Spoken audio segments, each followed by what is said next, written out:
Good morning Sir Neb at sa mga kapasta natin. Advance Merry Christmas po sa ating lahat. Bumati na ako kasi yung kwento pong isishare ko sa inyo ay may kinalaman sa Pasko, sa simbang gabi. Ako nga po pala si Andrew. First time ko pong magsimbang gabi noon sa isang simbahan sa Santa Rosa. Nagbakasyon kasi ako sa mga tita kong taga roon, kaya nakasama na rin ako sa pagsisimbang gabi nila. Ang totoo, hindi talaga ako mahilig magsimba. Pero nagdarasal naman ako sa bahay bago matulog at pagkagising. Ganoon lang yung nakagawian ko. Bali 4 kaming magkakasama. Ako, si tita at 2 pinsan ko na isang babae at isang lalaki. Yung lalaki si Jay. Kaidaran ko lang, 17 pa lang kami nung time na yon. At yung babae naman si Jana, 13 anyos pa lang nun. Sabi nila taon-taon nilang binubuo yung simbang gabi. Parang naging panata na ni tita. Dahil maaga pa at hindi pa nagsisimula yung misa, kaya konti pa lang ang tao. Sa bandang unahan kami pumuesto, kung saan tanaw ko yung pwesto ng mga choir. Mainipin talaga ako, Sir Neb. Hindi ako mapakali. Palinga-linga ako sa loob ng simbahan hanggang sa makita ko yung isang magandang babae sa hanay ng mga choir. Ang simple-simple lang ng mukha niya, ang lamlam ng mga mata, ang tangos ng ilong at ang kipot ng labi. Nakayuko lang siya at hindi nakikipag-usap sa mga kasamahan niya, habang yung mga kasamahan niya sige sa kwentuhan. Napansin ko rin na siya lang ang may belong itim sa hanay nila. Pero siguro style lang niya yon. Kasi sa panahon na yon, Sir Neb, bihira naman talaga ang nagbebelo. Lalo pa sa kabataang tulad niya. Maya-maya pa ay dumating na yung pare at nagsimula na yung misa. Pero yung mata ko nandun pa rin sa choir na nakursunadahan ko. Nung turn na nila para kumanta, napansin ko na hindi halos bumubukas yung bibig niya. Ang alam ko kasi sa mga choir bigay todo kumanta. Pero siya, kalmado lang. Tapos nakayuko pa rin. Akala ko talaga hindi ko ma-e-enjoy yung misa. Pero dahil sa babaeng yon, hindi ko namalayan na natapos na pala yung unang misa ng gabing yon. Pagkatapos ng misa, lumakad na agad kami palabas ng simbahan. Pero yung mata ko hindi mapakali. Kaya nilingon ko yung choir sa pwesto nito. Medyo na-disappoint lang ako dahil wala na siya agad dun. Ang bilis naman niyang nakaalis, samantalang yung ibang kasama niya nandoon pa at nag-uusap-usap. Sa isip ko, di bale, sigurado namang mamayang gabi ulit ay makikita ko na naman siya sa simbang gabi. Na-excite ako, Sir Neb, sa 8 gabi pang darating na makikita ko siya. Kapag ganon na may natitipuhan ako, sinasarili ko muna. Hindi ko pinagkakalat kahit pa sa mga pinsan kong malalapit naman sa akin. Ewan ko kung ba't ganun. Siguro ayoko lang na mapurnada yung ine-expect ko. Ayoko rin ng tinutukso o kinakantsawan. Kaya tahimik lang talaga ako kapag may nagugustuhan. Nung mga sumunod na gabi nga, Sir Neb, hindi naman ako nabigo. Nakita ko ulit yung choir na kursunada ko. Lagi lang siyang nasa pinakasulok na pwesto. Feeling ko nga malungkot siya kasi parang wala talagang kumakausap sa kanya. Siguro ay sadya lang na mahiyain. Basta, ang naisip ko noon, kahit ano pa siya, gusto ko siya. Hindi pa ako nakapangumpisal ulit, pero naisipan kong sumubok nung gabing yon para mas makita ko pa siya ng malapitan. Pero pagtapat ko sa kanya, ganun na lang yung gulat ko, Sir Neb. Kasi may ilang parte sa katawan niya na parang transparent o yun bang tumatagos sa paningin ko.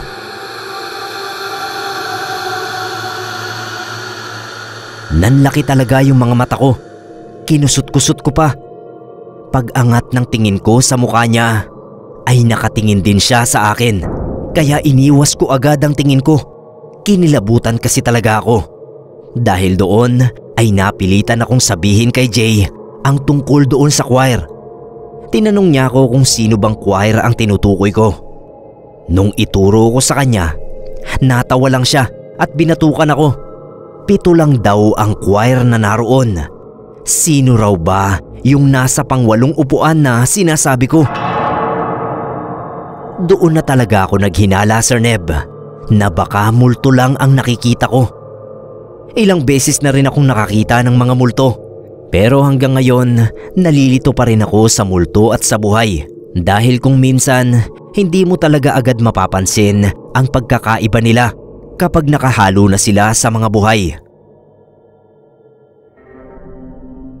Parang hindi ako makapaniwala, Sir Neb, na multo lang talaga yung choir na nakikita ko. Kaya nung uwian na, hindi ko inalis ang tingin ko sa babae. Nakita kong sumusunod lang siya ng lakad sa mga kasamahan sa pagkanta. Ako naman, hinintay kong makadaan sila at sumunod din ako ng lakad sa likuran nila. Kung nakita nyo yung nakita ko, hindi nyo talaga iisipin na isa siyang multo.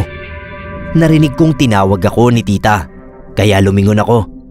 Sumenyas ako na hihintayin ko na lang sila sa labas.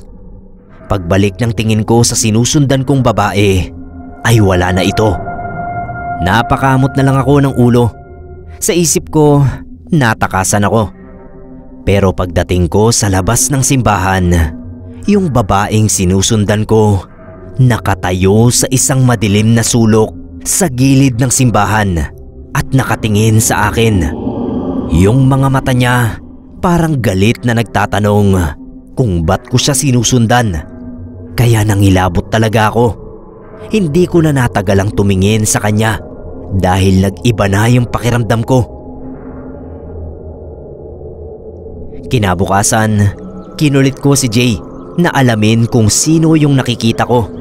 Kaya pinuntahan namin yung kaibigan niyang choir din sa simbahan na yon.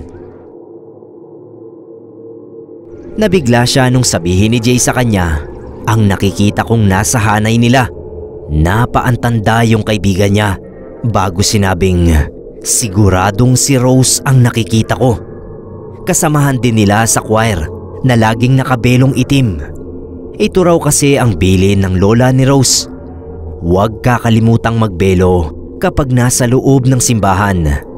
Pero si Rose ay 4 na taon nang patay. Ang kinamatay daw nito ay komplikasyon sa asma. Ang nangyari raw kasi, habang kumakanta sila noon sa isang misa, bigla itong nahimatay. Tapos isinugod sa ospital. Pero hindi na raw nakauwi dahil nga sa asma niya na nagkakomplikasyon na pala. Inihatid na lang sa kanila ng lola nito ang masamang balita na pumanaw na nga si Rose. Pero mula raw nung sumakabilang buhay ito, wala pa isa man sa kanila ang pinagparamdaman o pinagpakitaan nito. Kaya nabigla talaga siya nung malaman na nakikita ko si Rose sa hanay nila ngayon sa simbahan. Sir Neb, hindi ko alam kung anong mararamdaman ko matapos kong malaman ang buong kwento tungkol sa nagustuhan kong choir. Hindi ako makapaniwala na nagkakagusto ako sa isang multo. Natatawa na lang ako na at the same time ay natatakot din. Lalo pa nung mga sumunod na gabi. Alam kong alam na ni Rose na nakikita ko siya. Pero nananatili siyang uma-attend ng mass at nakikikanta sa mga kasama niya. Ako naman, hindi ko maiwasan na hindi mapatingin sa kanya. At sa tuwing mapapatingin ako sa kanya ay kakaibang kilabot talaga yung gumagapang sa katawan ko. Parang nakaramdam din ako ng awa dahil baka hindi pa niya natatanggap na wala na siya, na hindi na siya dapat nakikihalubilo sa mga buhay. Tapos sa tuwing matatapos ang misa, nakikita ko na sinusundan pa rin niya yung mga kasamahan niya sa choir na akala mo ay normal din siyang tulad nila. Dahil sa nalaman ng choir na kaibigan ni Jay ang pagpapakita sa akin ni Rose, sinabi niya yon sa mga kasamahan at sa mismong pare. Kaya yung huling araw ng simbang gabi, bisperas ng Pasko, ay inialay nila ang misa kay Rose. Tapos sama-sama nilang dinalaw ang puntod niya. Sumama ako, Sir Neb. Kami ni Jay. Hindi na lang ako nagsalita. Ayoko kasing matakot sila. Pero habang nakatayo kami sa puntod ni Rose, ay nararamdaman ko na naroon lang siya sa paligid. Hindi man siya nagpakita, ay alam ko na naroon lang siya at nakamasid sa amin. Pagkatapos ng Pasko, ay natapos na rin ang bakasyon ko kina tita at umuwi na ako sa amin. Nung sumunod na taon ng simbang gabi, nakapagsimba ulit ako sa simbahan na yon. Pero hindi ko na nakita si Rose.